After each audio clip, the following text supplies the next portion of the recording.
Hi guys, it's me, just the machine again, and I would like to wish everyone a happy Earth Day to all, because today stands for the Earth's 4.6 billion and 5 years old birthday. So, what movie should I talk about today? What famous movie from 2003 should I talk about this day? Oh yeah, okay, the core, or I should say, the core. Yeah, the reason why I say it like that, and I'll give you guys a point if you can figure out what pop culture TV show I got that from. Anyway, I love this movie. I love it to death. It's really cool. It's really funny, and in some parts it's really stupid. I ain't gonna lie, some parts are very dumb, but that just goes along with the whole charm of it all. And yeah. So I have a feeling that this will be a long review. So just warning, because I love this movie so much.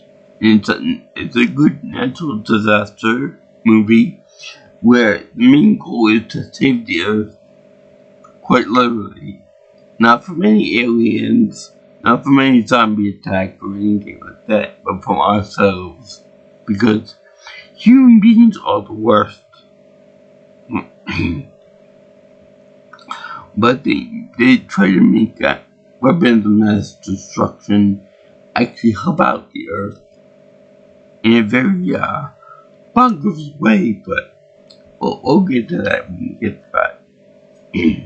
So anyway, we started by having like a little like a meeting, a business meeting of big high executives and stuff, and before they actually do talk to each other about business and stuff, they end up dying. Have people in the room die, as well as other people in the streets and in the countryside. I'm sure they all die.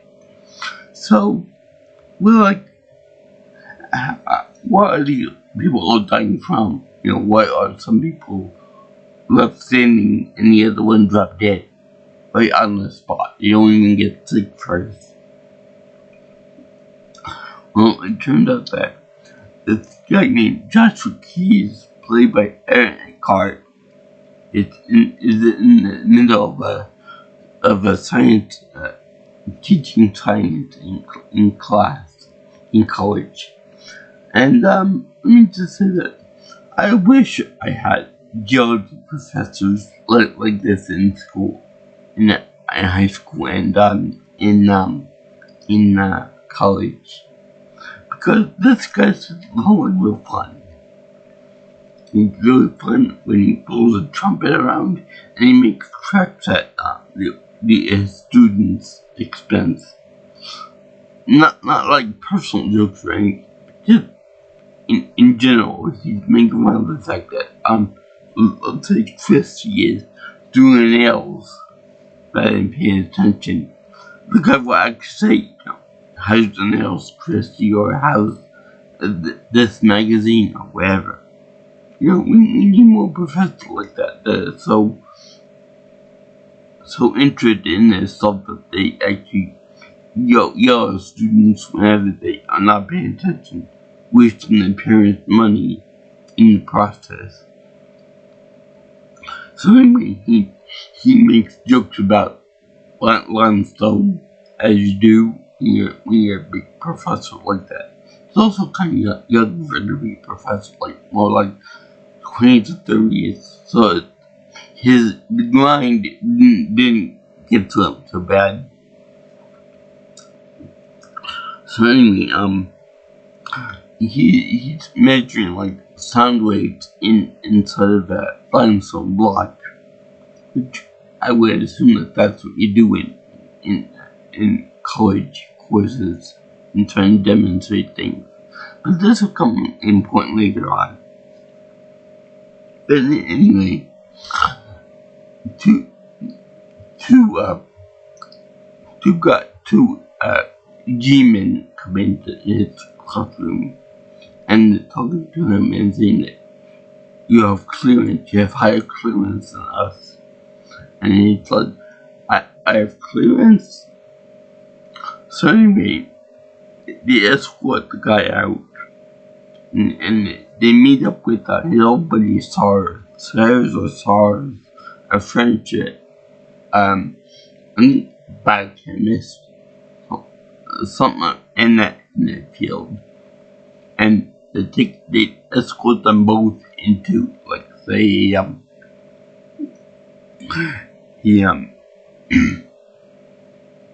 a group of dead bodies, and they're creeped out by it, saying that we're in the wrong place. Like, oh yeah, we're in the wrong place.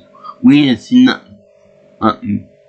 So then a big type of general comes into there. He says, if you were in the wrong place, that means we'd already be dead. So that's kind of creepy and kind of ominous. So then they figure out why the people all die. And these are the people from the street and from other places, I'm sure, around the world. So they find out that the clues to these people's demises, the clues are themselves. One guy's into geology, and the other guy's into I think biochemistry. So in a very Batman-esque something for X, the keys figures out that it will because of some disruption with the Earth's core and magnetic field and whatnot, because the people that all died were sensitive to EMP bursts, which I find this weird, because again, that's in SARS, SARS being involved, because it's like a biochemist, something or other, some kind of scientist.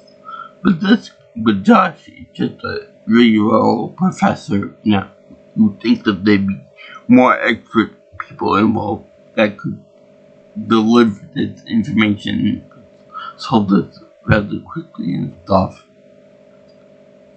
So anyway, they have those guys there, and they take, it's done. You guys are done. There is no more discussion on the topic for now. So then cut to a shuttle mission where they have to where the people involved have to land the plane like Top Gun, and I think that they're supposed to land in Florida or Texas, and the co-pilot is done by Hilary Swank, and I don't know who the other two are offhand. But anyway, this movie, this scene in particular, made me realize that this is an American production. And you know how I know that? It's very simple, really. Because all the measurements are done in pure units. So like feet, miles, inches, etc., etc. I'm not quite sure if knots are in pure or metric terms, but I'm pretty sure that they're probably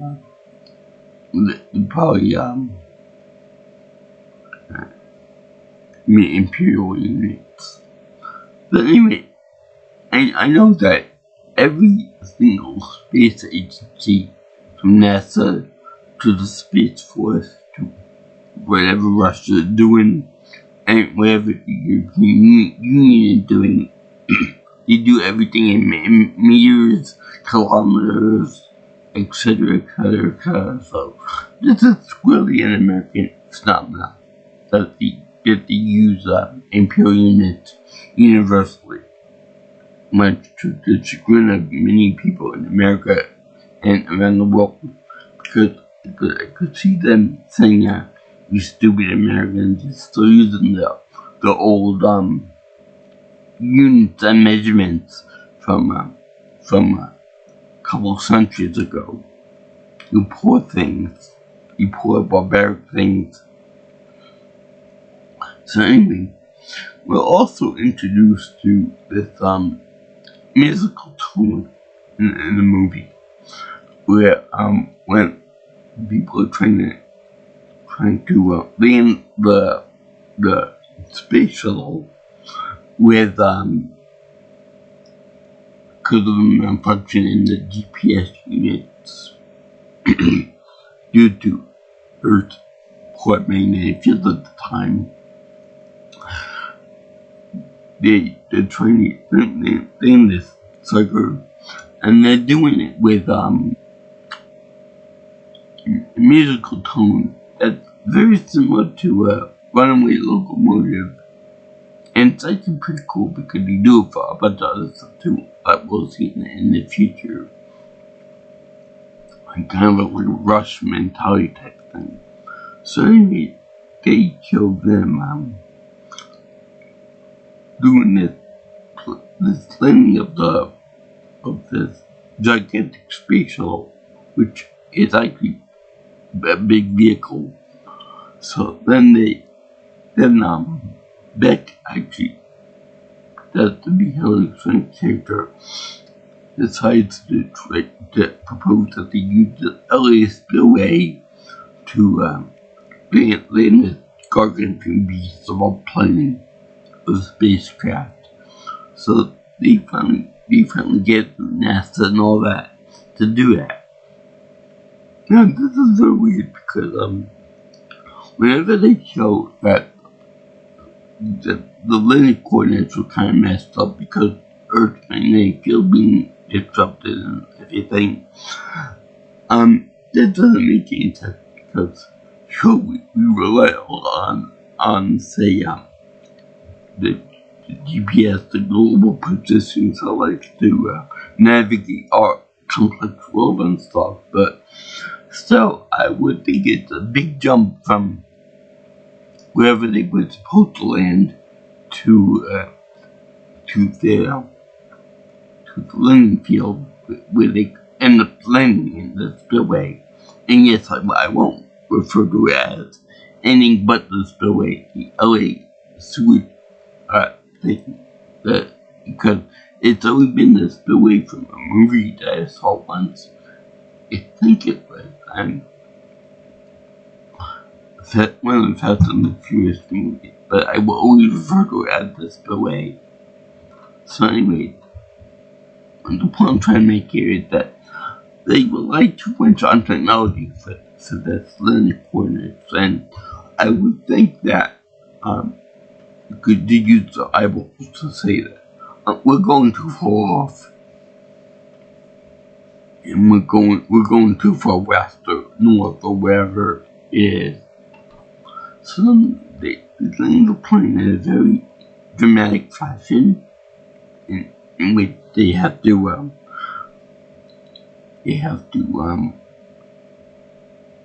pull up the landing gear so that they'll make them be able to get under the bridges in the LA area. So that's pretty cool. Also, what's cool is that the repair guy under the bridge on one of the scaffolding devices, and he actually pulled off his headphones, and he checked to see this ginormous airplane spacecraft behind him, and it just goes like 1 inch from his face. So it's kind of funny. It's kind of cliche, but kind of funny at the same time. So anyway, all these little anomalies with a weakening plus disoriented uh, um, magnetic field, kind of disturbing everyone and keeping way out.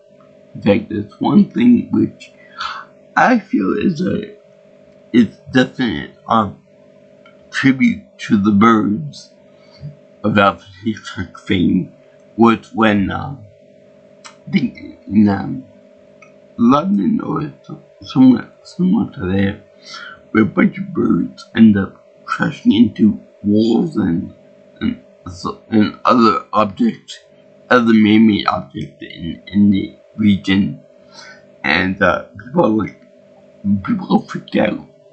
And one parent even tried to console the kid by saying that things didn't happen until every bird in the area started pelting everyone like they were in a video game or something. Like in Dr. Jekyll and Mr. Hyde, the video game, which I never played before. So then it takes graduate students working to figure out that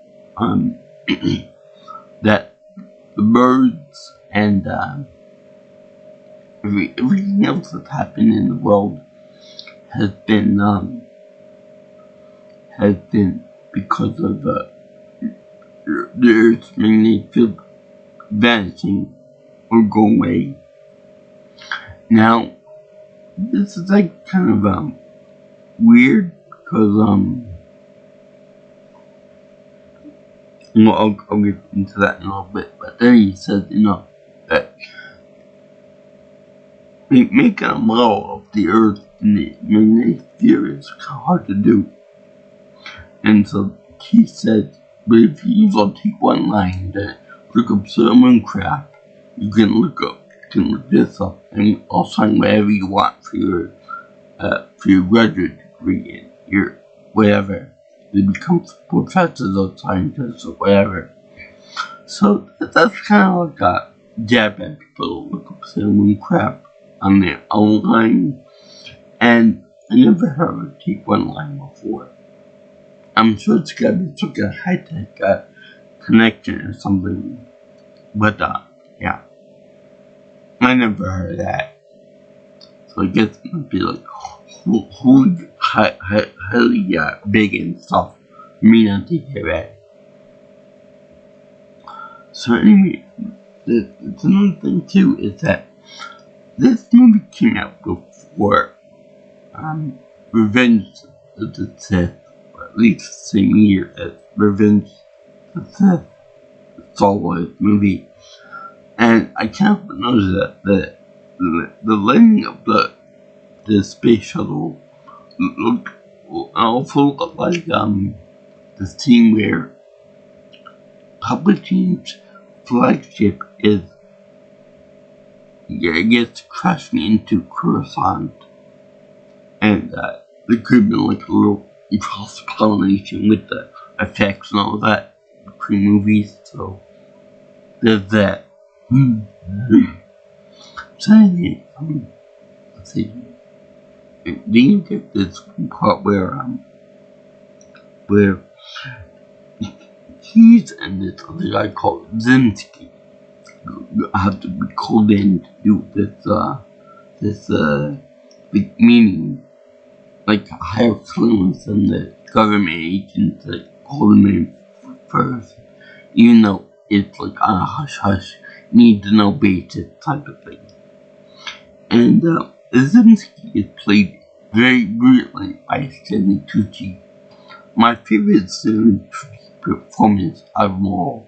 He can keep Hunger Games and all that other stuff too. I like this one the best. And it's supposed to be based on Carl Sagan, even though Carl Sagan was not an asshole, and he wasn't an egomaniac like this guy is, and to have up on his celebrity status, which is funny now that I think of it, because in the movie, they actually reference Carl Sagan. So that's like a reference meant to be a reference to somebody else. So it's like a breaking of the fourth wall type of thing. Before the Deadpool movie came out. No, it's like a hyper meta thing or something or other. I never seen that in the movie except for, like I said, Deadpool or somebody else like Harley Quinn or somebody else like that there. I thought that's something really special, I think. And the delivery of that little message was by Mr. Stop Eating My Sesame Cake. Yet Rosalindo plays is it Braz? Yeah, Braz.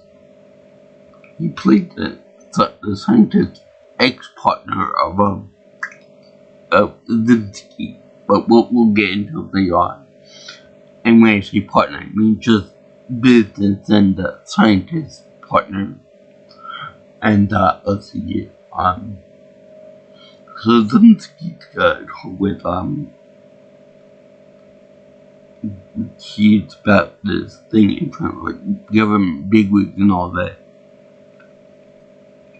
So he talked to government agents about destiny, and we think that it's like just the word destiny, not no special meaning behind it. But yeah, there is meaning behind it. So anyway,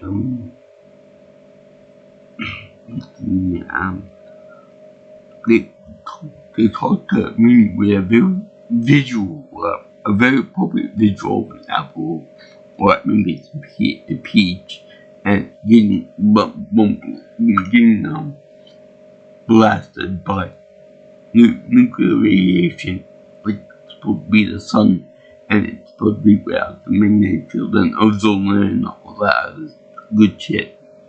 So first of all, I would think that the people that are in the audience, the top brass and stuff like that, they would know this already. It's a basic high school physics and geology. Second of all, remember how I said about all the anomalies that were happening with the bird scene later on? We see something elite. We see something in San Francisco. Yeah. Well, this is showing that the Earth's magnetic field is weakening. But we find out that because of something that happened with weapon mass destruction, we will find out that the Earth's core stopped. So that will mean that there will be absolutely no magnetic field and no ozone layer, no protection against the sun and other cosmic rays and entities and all that other good bad stuff. So it's either it's stopped or right or it's slowing down.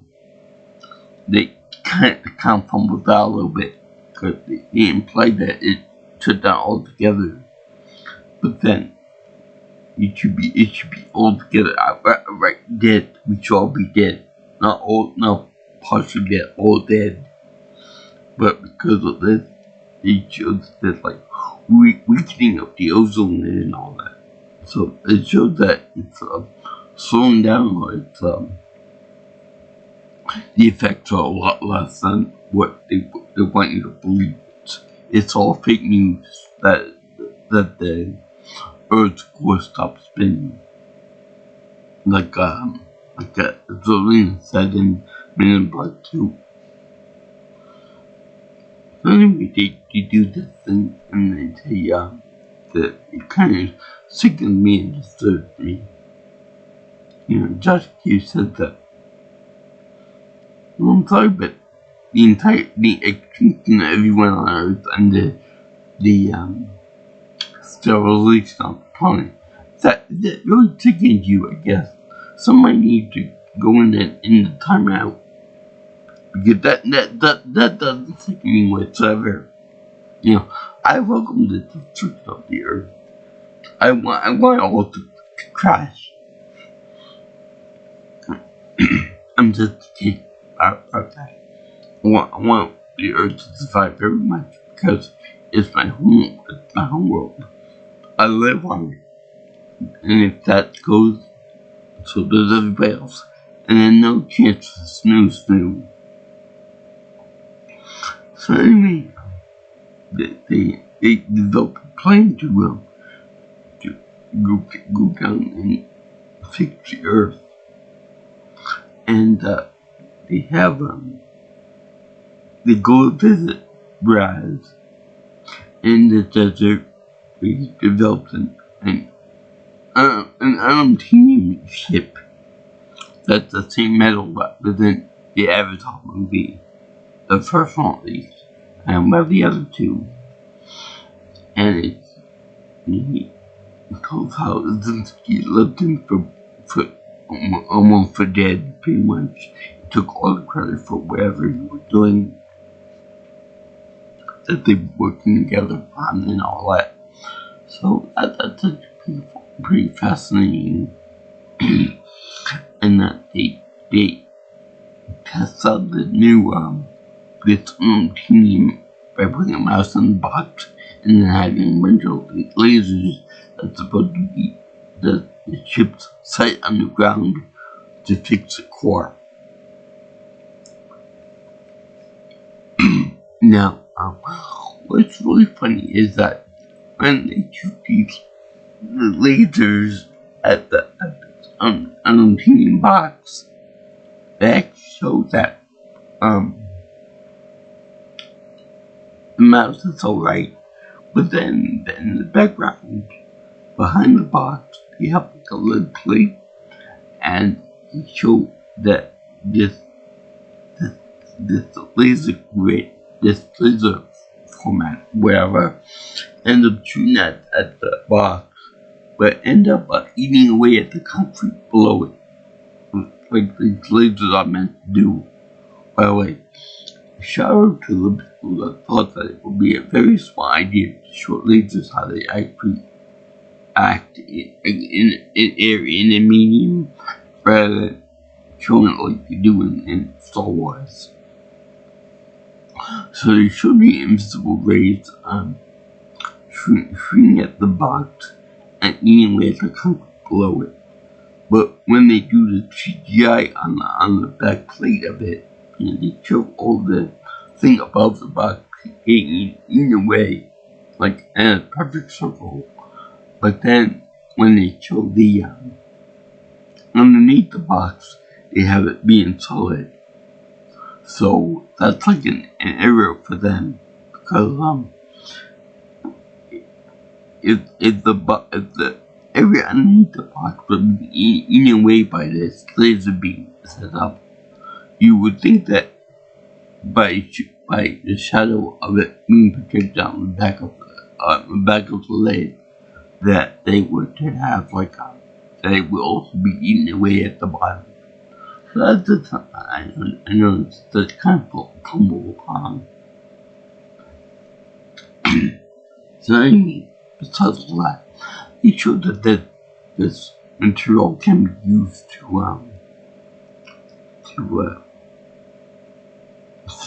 withstand the pressure and the heat of the core area. And it's great because they showed that even the lasers can't eat away at it. So it can't be destroyed by its own propulsion system. So that's good. That's very groovy, very psychedelic. So then they also say that in the course of the movie, they say, what would happen if the core material or the outer core material was as dense as what you think it is?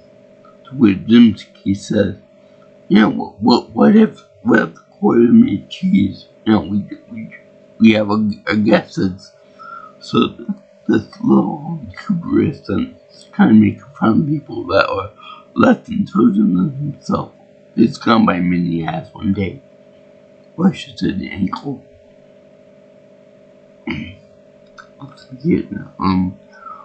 It's also something that it'll take under the current amount of prep time and everything, that the current cost of making the unobtainium, it would take three or 4 years or 10 years to make a whole ship to do this with.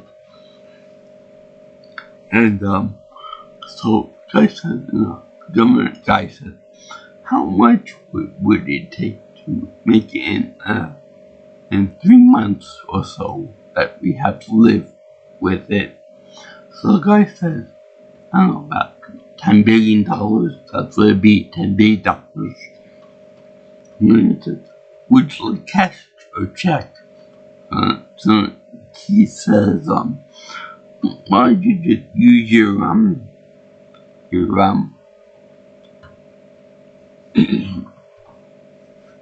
why don't you use your credit card so that we get flying points, or your MasterCard, we get freaking flight points. That's a great idea. That's funny. But, it's funny because, if you add money to the situation, it doesn't make the production go any faster. So that he'll still be able to produce a very small amount by in a certain time. So it'd be like if we have tritium, one of the rarest components in the world, and we add like $10 billion to make that, it's still gonna increase at the very low amount. So I don't get where that comes from. So then they have to try to do what the government does best and cover up this little project of theirs. So they have to have DJ Talos Wallace play a character named Rat. It's supposed to be like the ultimate hacker / keeper of internet secrets and all that, which I like. I like the character of Rat because he said that all of your secrets, your psycho fantasies, your whole life I can hack into and find out about, which is very delightful. Nerds take over the world. Yay! Geek shall inherit the earth. So anyway, this is, I think this is DJ Khaled's best role ever, because he was also in the movie Road Trip. I think he's shining in this movie too. I don't know if he did any other commercials or movies, but that was it. So I could think all him. This fun in Road Trip. Anyway, let me know if anything happened. So anyway, they have him hack the internet to try to destroy anything to do with Destiny or any type of things to do with the world and stuff. That whole project, this Terranauts thing, which I really like the name of it, Terranauts. So anyway, the guy was saying that we went to outer space, went to the moon, and beyond that, why can't we just get to the core and fix it? So I like his answer. It's, space is empty, but we have the heat and pressure of a planet that we gotta deal with. So we just can't get there until they get the planet, the untamed ship, which Dr. Brass calls Virgil, which is like a biblical thing about that Virgil, the guy that helped out Dante in going down to hell. Very appropriate. Even though the actual ship itself looks more like a worm. And I'm not talking about an earthworm or something like that. I'm talking like the legendary worm creature that's produced like a mix between an earthworm and like a dragon or something. It looks kind of like one of the bell bots, like with a snake or something. Or Onyx. Yeah, or Onyx or Steelix from Pokemon. So anyway, it ended up putting on this thing, and Sars actually has a very fun line because the big navigator of the group, Beck, played by Hilary Swank again, is actually navigating on the ground until like I think 22 times at the time she fell. And Sars is funny because it's a complete disaster. Well, lots of like a maniac. So I like that. Even when he's failing, he's just funny because he finds comedy in failing and killing everyone else on the planet. Just like that. He's one kind of guy. I would like to have a beer with Sars that he didn't die in the movie. But anyway, I think that he's a good actor in this too. So anyway, they have one other thing is that kids develops the navigation system because they can't actually see in this world, when they're underground and stuff. They can't actually see outside the windows and stuff like that.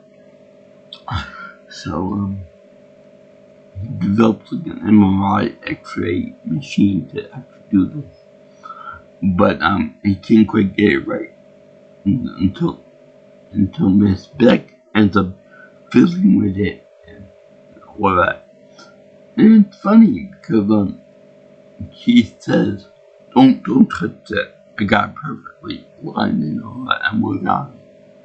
And the navigator of the group actually fixed it. I would think that if you have a designated navigator to do this complex mission and whatnot,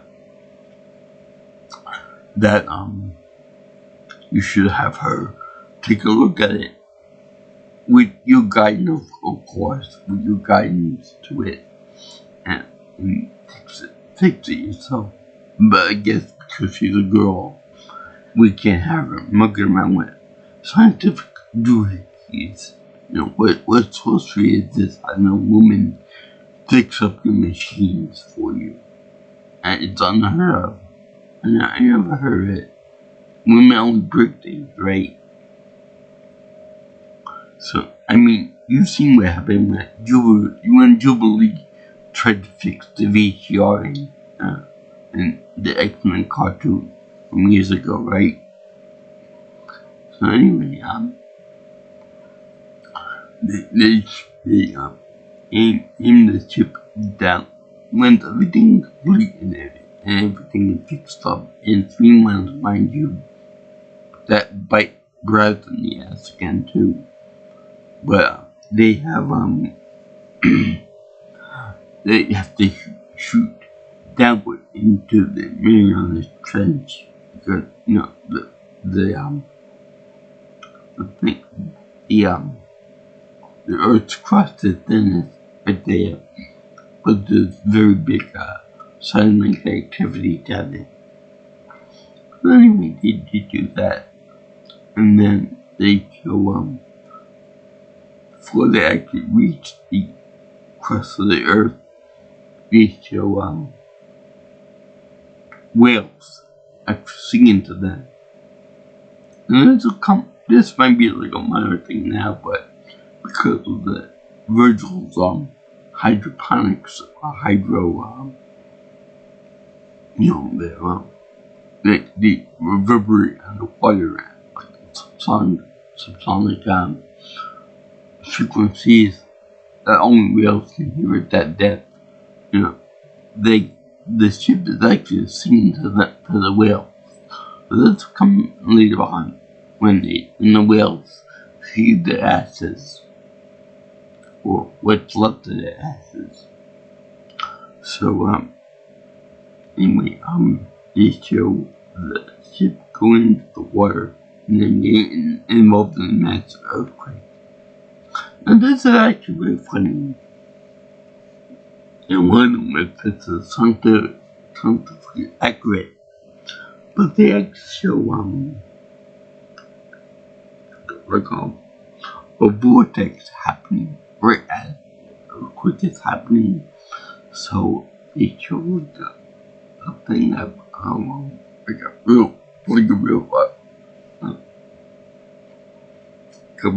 underwater vortex happening. Does that really happen under the sea? Was just part of the movie. So anyway, they have this thing turning into skid,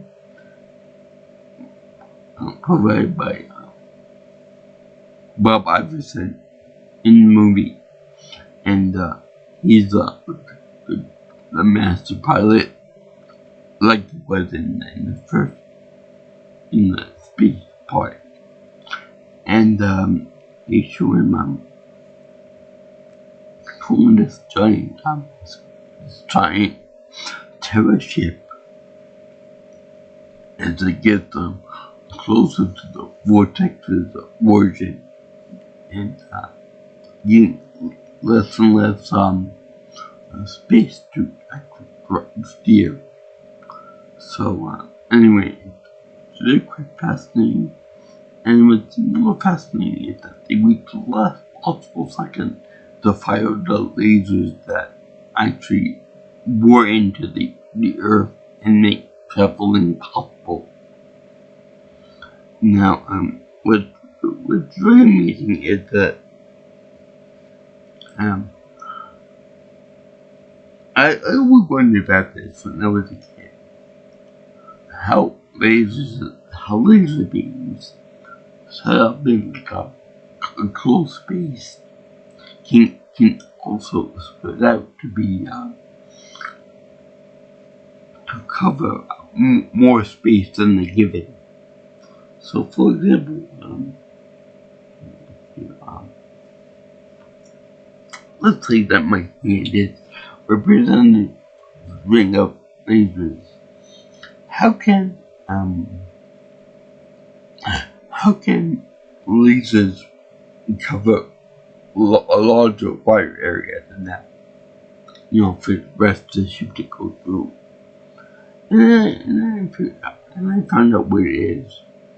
Because when the lasers fire, they actually project into a wider circle. So it's kind of like the ship is firing a permanent Kamehameha blast at the rock and the material around it, in fact, to allow for the ship to pass through. That's kind of funny.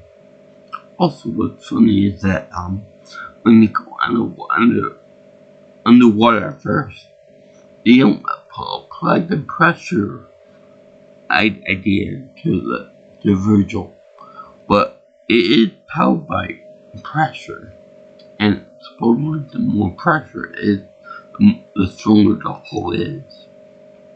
That will also come later on. But anyway, they make it to the bottom. They make it through in time, and then they end up going into the magnet area, what you call the magma area and the underground. Yes, it is magma because it's underground.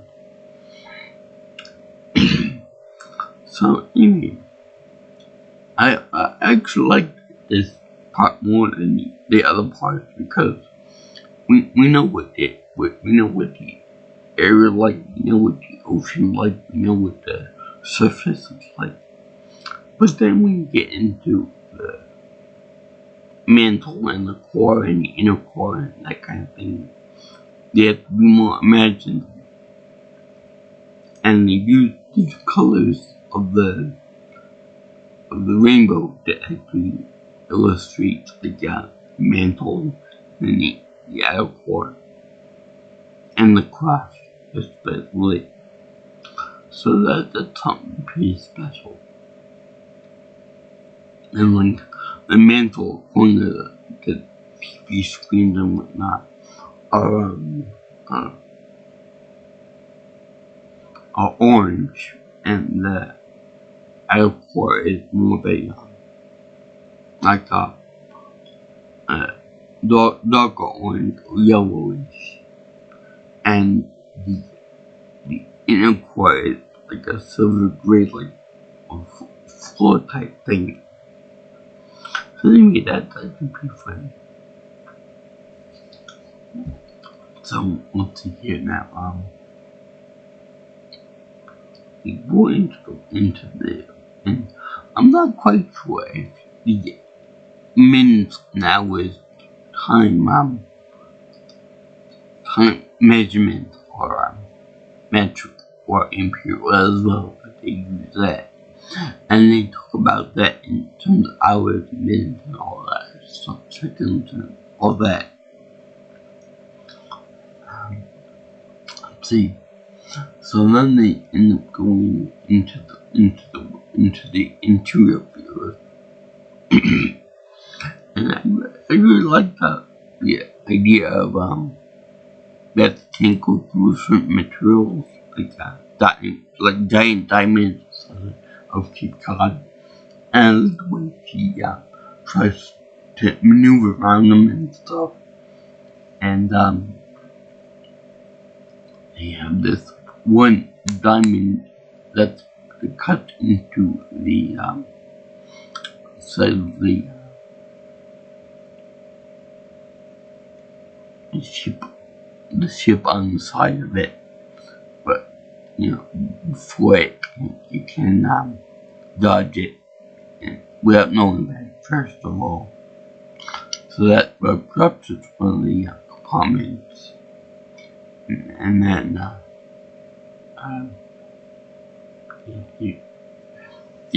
it's crumpled up. But before that, I have to make mention of when they have Bob died, the head navigator, and he even told Beck beforehand that she's too good. She never experienced failure before, and she never got consequences for bad decision making. And that would bite me in the ass too, because he gets in the end too. He's the first of the Pteranodons to die. So anyway, they have it so that they go into a giant geode, and it's supposedly a large cave. And this is funny because when Virgil punctures the giant big giant rock inside the hole inside, they don't actually they show one puncture wound and then it fills up again. Well, it's cobalt shell. Now, what's very funny is that I would think that this would really happen. The entire thing would just collapse in the end, so given no time. Well, because it's a movie, they have to have the people go outside in like a weird like a weird space simulation type of thing. And they have to push out the the liquid nitrogen to make it cool enough for them to work outside and cut giant amethyst crystals lodged in these laser ray. Even though I thought that the laser ray could cut through anything, including diamonds. A very thing that what's her name said, Dr. Brad said that this is basically a lot of cave, and yet it's very pretty. And it's like a crystalline version of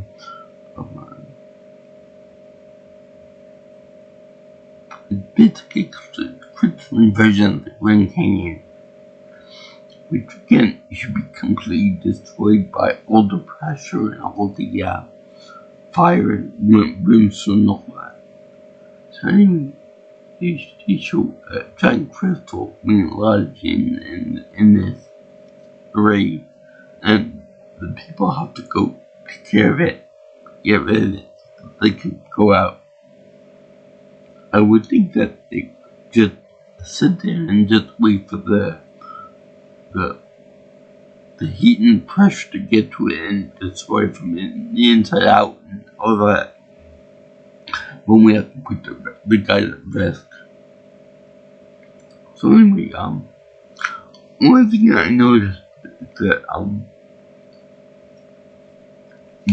it's like kind of stupid, but the whole point is that they're going into the core Earth, right? So you would think that gravity would freeze them all forward. There'd be no down, there'd be just forward. But when they actually show the crystalline cave, they show a definite gravitational pull downward.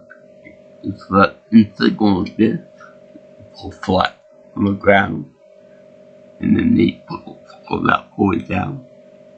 I would think that there'd be like a gravitational anomaly where they would pull toward the center of the Earth instead of just going flat. They would be pulled forward again.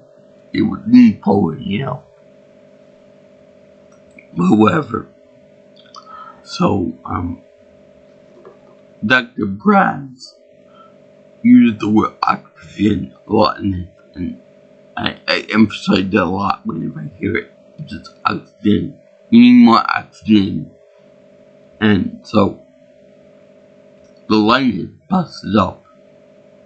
So, Keith pulls a fly, and he takes the oxygen from his mask tube setup and puts it into the machine to give him its oxygen, so that the torch ends up working again and cutting out the giant crystal, and he keeps it free. Also, to point out that the entire ship has to be made of this great aluminum material that withstands the heat and the pressure, right?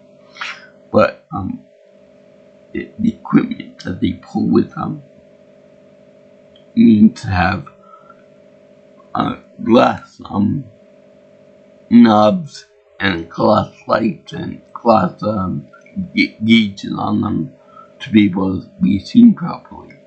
So that's kind of like an issue, unless it's high pressure blast, it would shatter.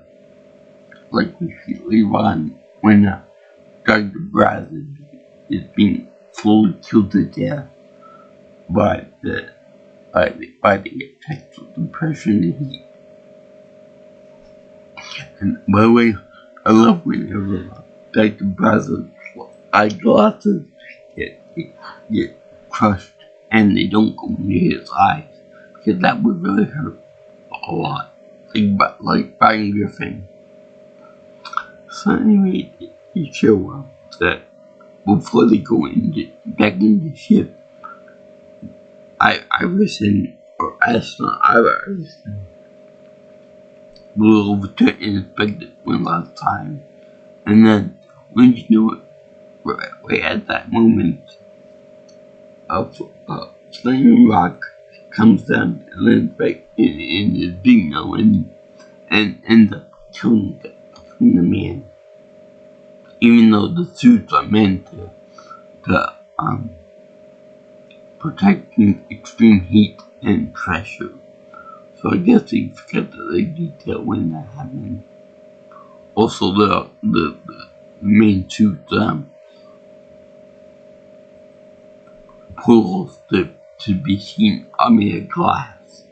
So that's another thing too. And when he dies, and it's put right in the front pathway of Virgil. So when Beck fires up the engine again, she ends up going right into his path. So right when she starts up the engine again to the impeller, which I ain't know what word impeller, but I guess that's a thing, I guess. She ends up hitting her boss and partner in the process of going away. That'd be real funny and kind of dark if they showed the skeleton of the guy getting hit by the terror ship. Anyway, they also have a running red diamond and a color one with compartments in the back to crumple up. Even though this thing is supposed to be durable under high pressure and whatnot. So anyone rupture destroys everything. So anyway, Stars is captured in there. Yeah, it's stuck in there. And they show up. Josh begged to open the door and said no. So anyway, the same guy that is supposed to on the weapons, on the nukes and stuff, and the plane crashed to death. I actually like this a lot. Cause I like it when he goes, help me, and he crushed. No blood on his face when he's being crushed, even though there's a big beam crushing out of his forehead and makes a big squish pop noise when it does crush him. And we'll see about the it exposes the nougat inside his body, and also does seem to be crushed like one of those stress toys.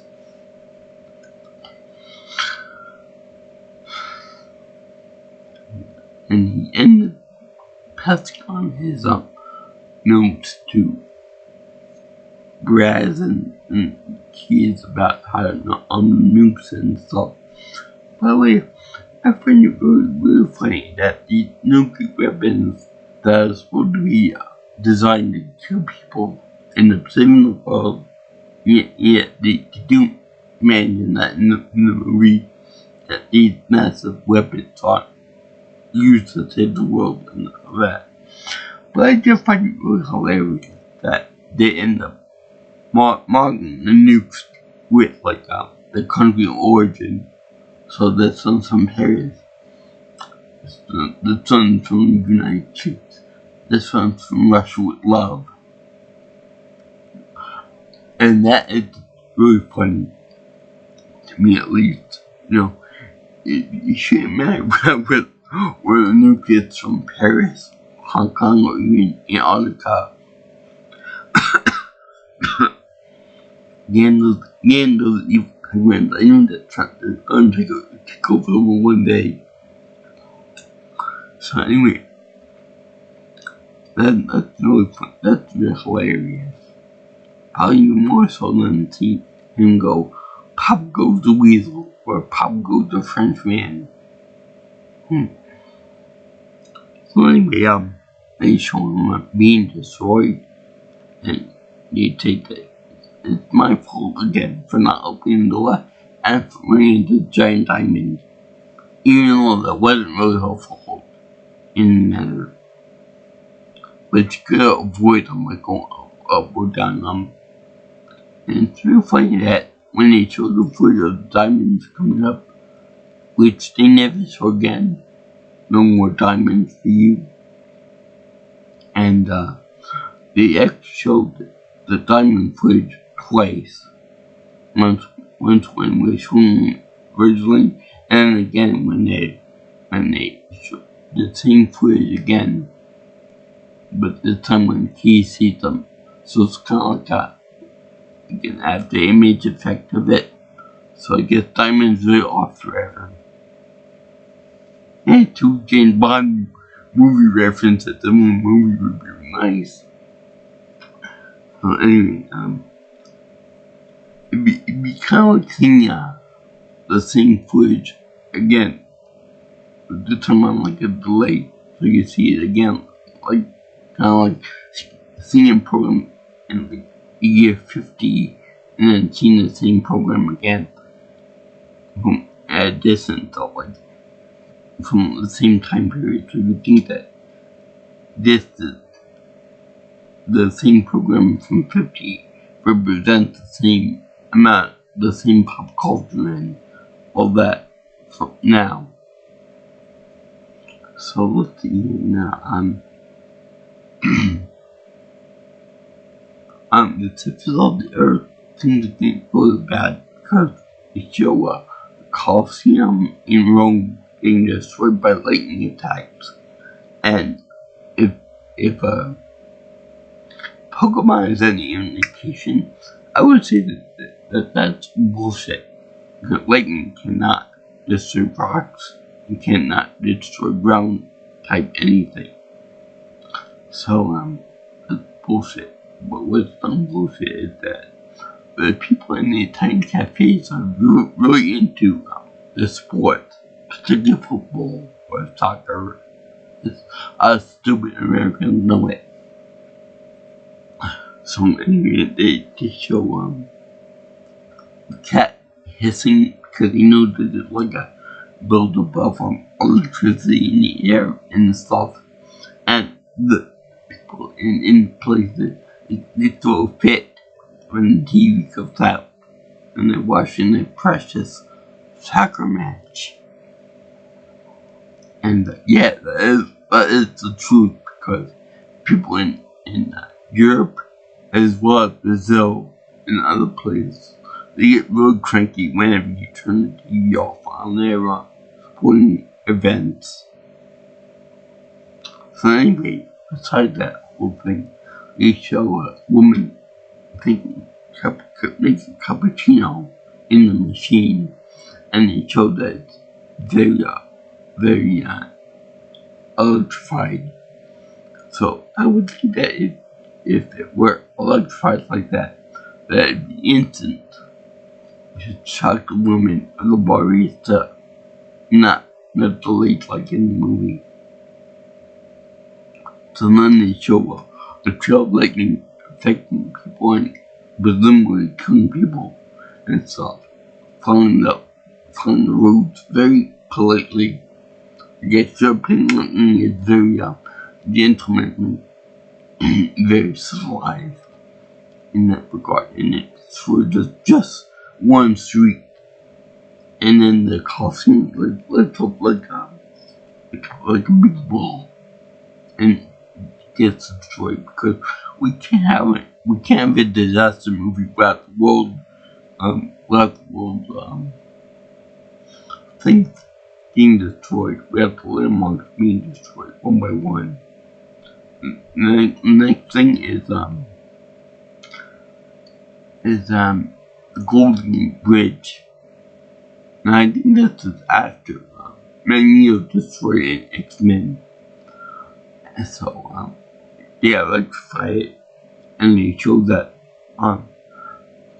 the UV rays from the sun went through the hole in the ozone layer over San Francisco,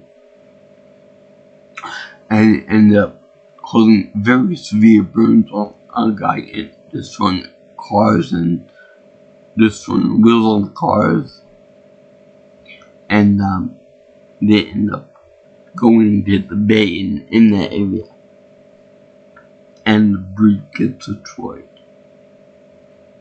So it's really bad, even though the core stuff will go together. It's still kind of bad that in spots. So they end up moving on from that, and Brett feels bad about that. So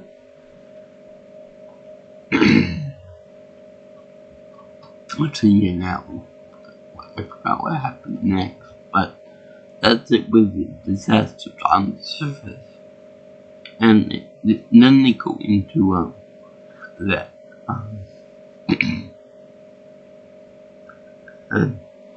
Then they go into the whole Destiny thing. Destiny is supposed to be a weapon of mass destruction, mutual destruction, like a nuclear weapon. And they say that Destiny was supposed to destroy our enemy before they destroy us, using the same type of technology. So they show that that when they fired it the first time, that's what destabilized the core in the first place and stopped it. Even though destabilizing doesn't equal stopping. Now, I would like to call bullshit on that, because to stop a big engine like the core of the Earth and stopping that, you would need to actually physically stop it. You can't do that with an EMP pulse or an EMP burst or even a laser weapon. You will have to go in there and physically stop it with like a god hand or something about it, you know what I mean? So having this weapon fire at the sun of the Earth and making it stop that way is really preposterous. You know, something like that wouldn't happen. And from the US government, this thing doesn't look like that. It looks like something that you would see in Dr. Evil or Dr. Cole's Land. You know, fire the weapon, then punch it. Even Nate Mad goes along with what Dr. Cole would do. Because that's the evil organization, MAD. So anyway, and one thing is that shows that Dr. Dembski knew about all this. He knew about when he was giving that speech with Dr. Keys to the government agencies and stuff. This was simplified type, you know, showing a demonstration of the Earth's magnetic core and the MAD project and all that in Alaska. Actually remind me of something that Donald Trump would come up with. You know, let's do something that will destabilize the Earth. Let's do something that'll make it nice and simple for me to understand what it is. I'm gonna have make sure that all the scientists that work on it have big knuckles. That's something that I thought Trump would like. So anyway, they had it so that they're going to fire this weapon again to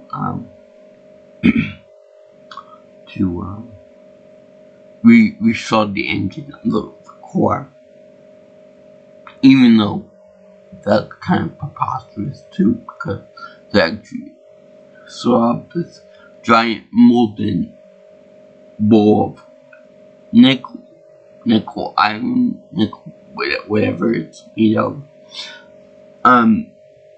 You will need to physically restart it and can't do it on shock like they supposed to do, or with a nuclear weapon either, because it'd be too thick, and besides, it's already driven by nuclear power anyway, so what's one little nuke gonna do for it, you know? It's like, how should I put this, it's like, it's like trying to fight an army of cats by adding one little dog to it. You know, the dog will do something to the other cats, but in the long run, the cats will overwhelm the dog and just stay put. Anyway, they tried to do that, and he said that by doing it, well, he likens it to a heart attack, that another shock will be able to stop a heart, but it can certainly restart again. A little bit, it's a little off. Because like I said, it's a huge, thing. You know, the whole thing about stopping the heart, stopping the engine of the world with some electric shock, no matter how massive it is, it's kind of stupid. But anyway, they do that, and they said that because of all that, you know, because of the power involved, that they fired that weapon, and Virgil was still on the ground. They were slowly being destroyed, even though the ship can handle massive amounts of pressure and heat. So I would think that it wouldn't do anything to them. You know, they are shocked with this giant pulse of a weapon. So they decide to try to fix the core somehow with the nukes that they have there, and they decide to put a bomb in each compartment of the ship while it's still in molten liquid and all that. So they also find out that the original plan of using one weapon to make a giant boom in the outer core won't work because it's too thin. So I guess that thing about when Zelensky made fun of that guy Iverson for suggesting that was really stupid and bit him in the ass in this one. And let's see here, they also have the simulation of what would happen if they detonate the bombs in the core, meaning a 2D circle rather than 3D sphere. That's not mine, but no, it's not that.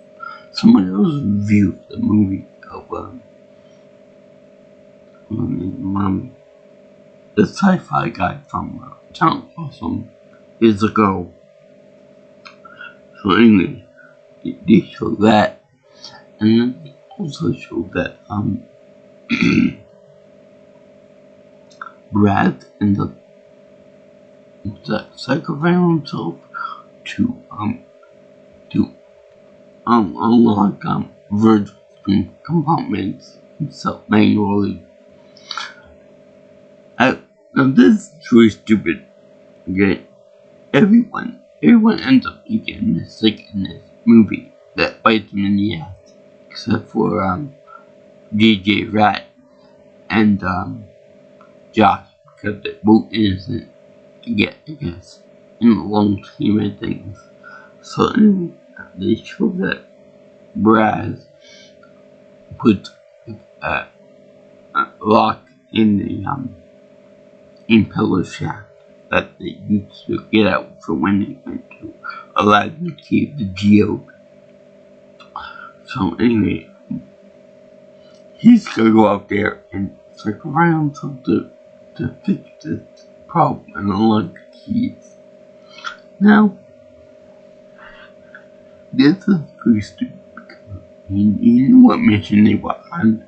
He knew that people might die in this. Why not put the mechanism to unlock or lock up the component that were to allow for Virgil to eject undamaged compartments? Why not put that in the control center? Or put that in a spot in the inside the ship where you wouldn't put yourself in danger to get to it. And there was another part that they did that would have been nice. He said, oh yeah, when SARS was trapped and stuff, he tried to undo the keypad to override the door manually and couldn't do it. You know, these people are complete idiots and hubristic. In the case of Beck being hubristic, that everything will be okay, everything will be fine. Let me have my commander die in the middle of his body and stuff. So anyway, Braz killed himself because if there's any blood that's shed for Virgil, it would be my blood. To where Josh and Beck are the ones that are left there with Zinsky, and they're like, they give him a hug some way, and then Zinsky's like, and then right as the guy is climbing down the ladder to his certain death, they show that he breaks down and he says, and gives him his hand, and he's like, this ship is your ship. But I wish to God that it was our ship. In other words, I wish I wasn't such a pompous ass about everything. I wish we could help each other out. You know, I want to help you out. And it was funny because when Brad ended up going down, and there's still so much heat and pressure outside that he ended up choking to death pretty much. His shoes all melting, his eyes are turning up. He goes in there and gets the safety shaft open. Oh my god. And it's funny because the key doesn't look like an titanium thing. It looks like steel or iron or something. Or aluminum maybe. Anyway, he keeps it and then he says, I got it. We can pull you back in here. We can save your ass. And it's like, no. I'm the black guy on this team. I gotta die. It's a sci-fi movie. I have to die. That's just the way it is. So he gets control hive. And they move on. No, Destiny is getting warmed up.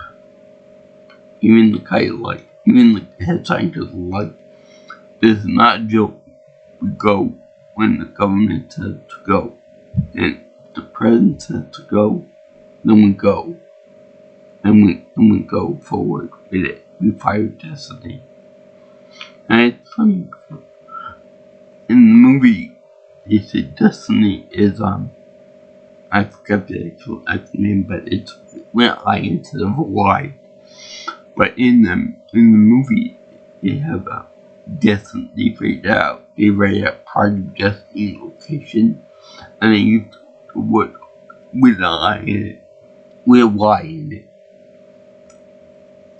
So anyway, DJ Fat is over there saying, Destiny doesn't sound good, which we do. And the guy said, slow it down. So it's funny that Rat can actually communicate with the guys on Virgil without any government monitoring, without any government agency telling them, saying, these people are around up to something, put a stop to it right now. But no. And also, the main navigator, the woman that told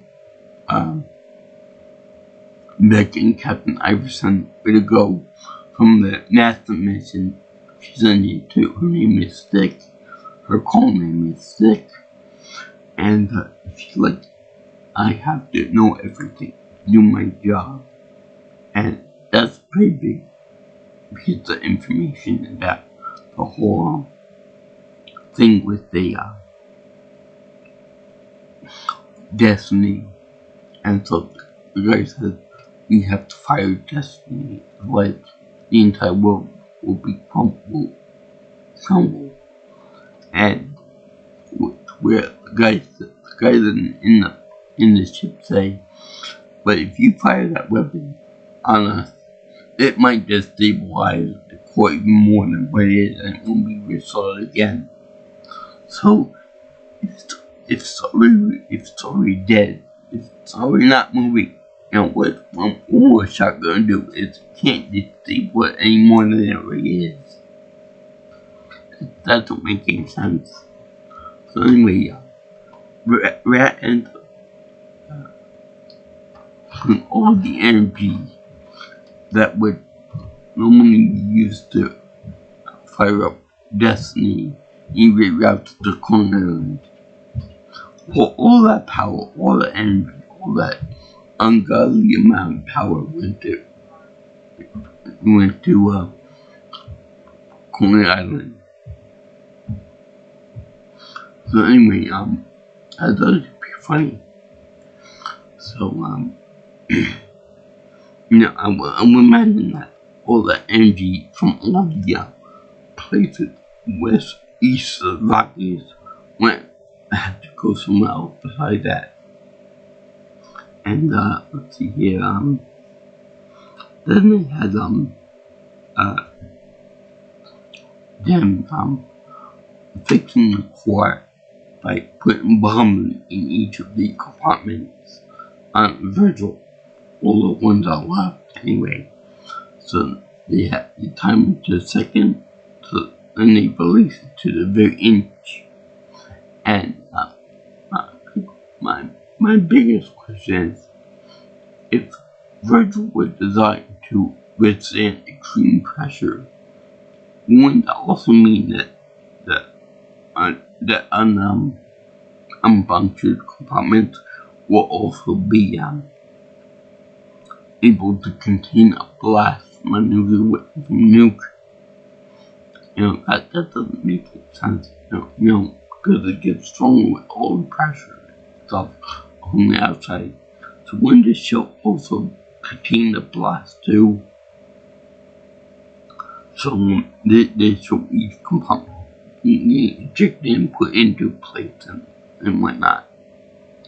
And that's actually really funny. So anyway, it showed that the particle all these bomb compartments in the place around the floor of the core interface. So then they end up detonating, but not before Zinsky gets pinned down underneath one of the big bombs at the end. So he does like a sacrifice type thing, like go out, make babies with bacon and all that, and he even does the like a narration into the pocket recorder there, like you would if a conversation, like going to monologue about all that stuff and like and mind and all that, and that we as humans, blah blah blah, all that stuff. So and he just, what the fuck am I doing? And then he drops like an idiot, because he knows that even if he were to make this tape, nobody would be able to hear it, because he's dead. And then it goes up, and before that, he told Josh to put all the put lots of explosion, to put the nuclear material from that reactor core in with the last bomb to make it 30% bigger. And let's see, he does that, but not before melting it chain that he using a blood core material. And yeah, even though that's the case, he ends up pulling it out, and he ends up just risking his hands for that. Even though the heat and pressure of the power core is enough to melt chains that he will handle in his hands. So then they end up setting up the comment and stuff. And right before the thing blows up, they get an idea about how to power the ship. Being that the entire thing is basically a giant solar cell. And they end up welding wires and power conduits to the actual shell of the ship in a very interesting light bulb moment, a la Grampy from the Betty Boop cartoons. And because the ship is now, I guess, 1/6 the size of it, of what it was originally, they end up going real fast out of the way, using the locomotive sound that they did beforehand. And they end up like riding with the wave of the nuclear blast.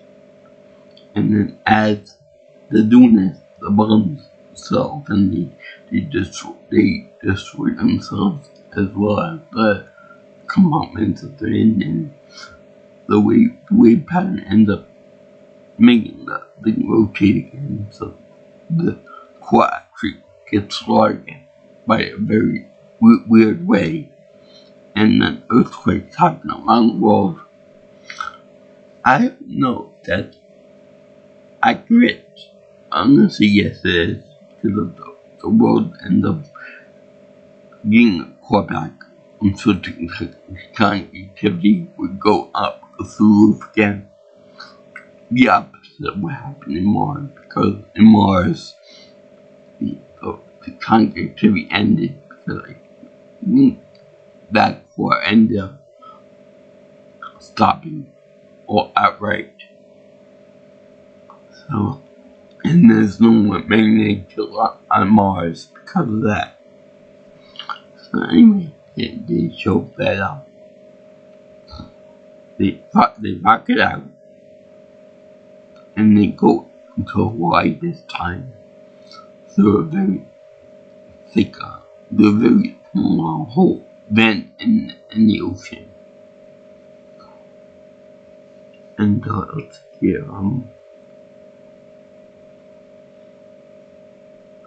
then they end up being on the bottom of the ocean, where they got no power, no nothing. They had no cards, no nothing. And then when the USA team go look for them, they are like Okay, where are you? Where are they? Where are you guys?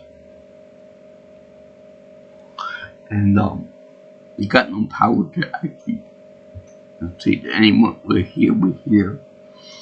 And then they remember something that happened earlier in the movie about the whales. That the ship produces frequencies that only whales can understand here.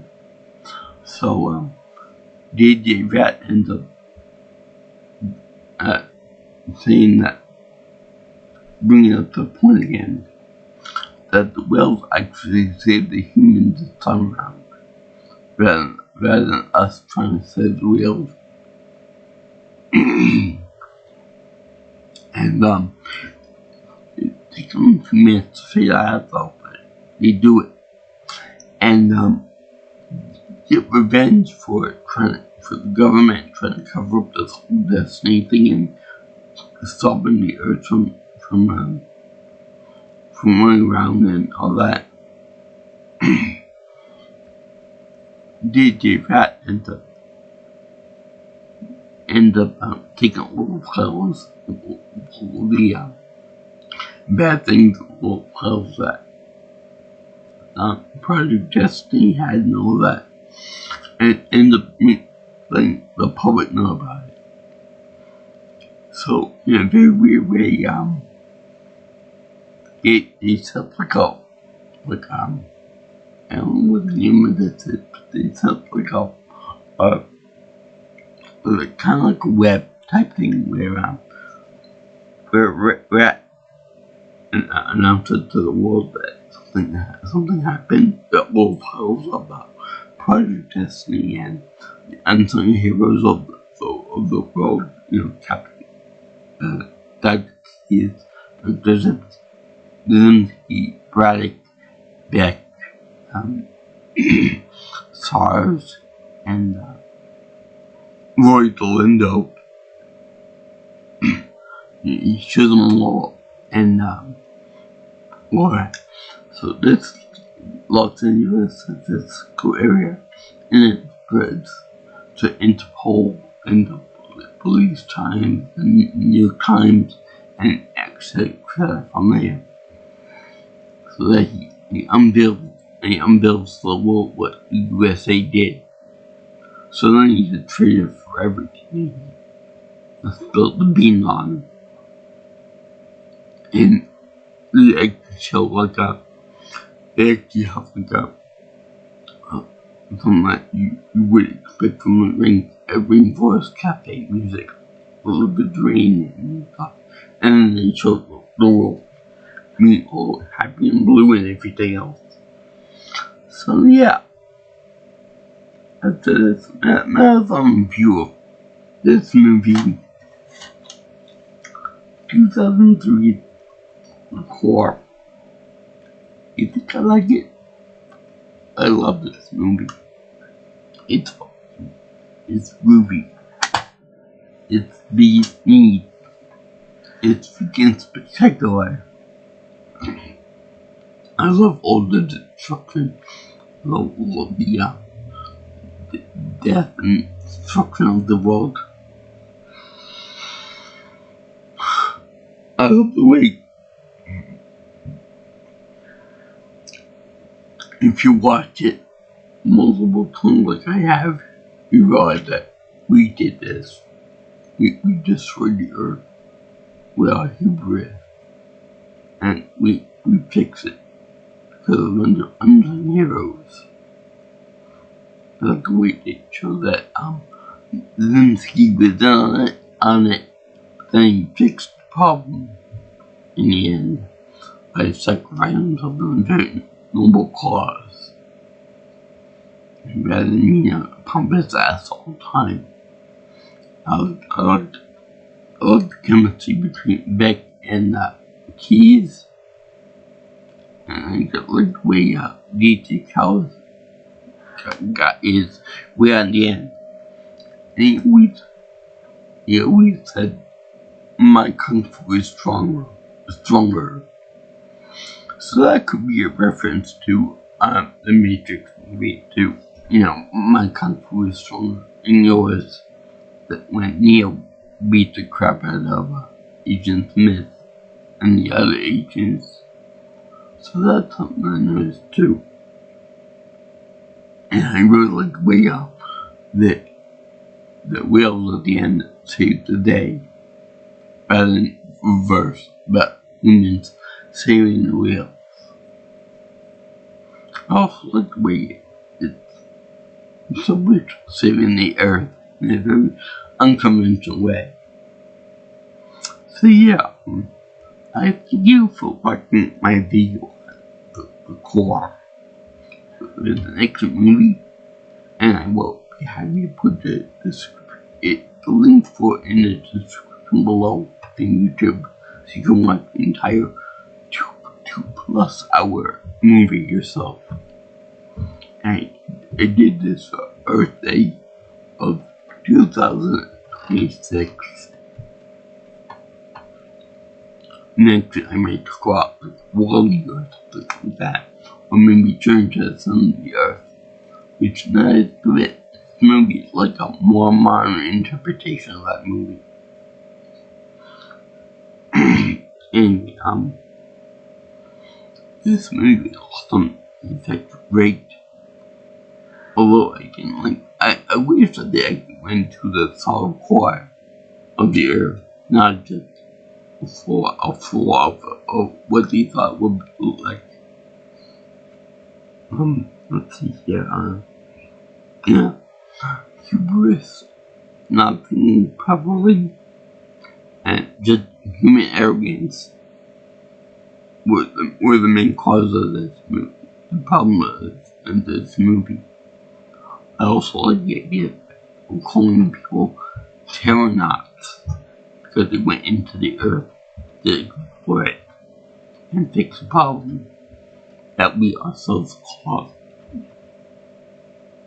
And the government even tried to cover up for themselves, so the other army people over there by saying that it was global wobble, or global wobble, which is a completely different thing than what's going on with all the funkiness. Kind of like the Venus used for it. Why Agent J was able to shoot a giant laser at the bug thing, the bug truck from Men in Black. You can see I give this movie my happy face, seal of approval for Earth Day, for everything. This movie is awesome. If you like what you see here and want to see more of my videos, you know what to like, comment, share, and subscribe to my channel.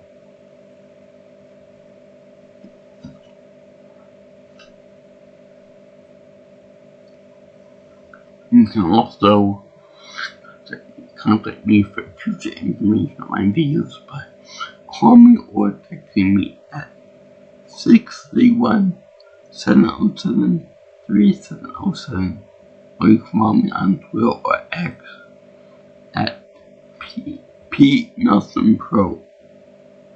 Also, you can get my email at jjviewchannel@gmail.com. So, actually, all you guys and girls who like science fiction, like anything to do with that kind of comedy and drama and all that other stuff, and disaster movies, and just to see things get blown up or destroyed. And let's see here, yeah, peace out, my brothers and sisters. I'll see you in the next video. All you girls and guys in Interland. Ciao, ciao, sayonara.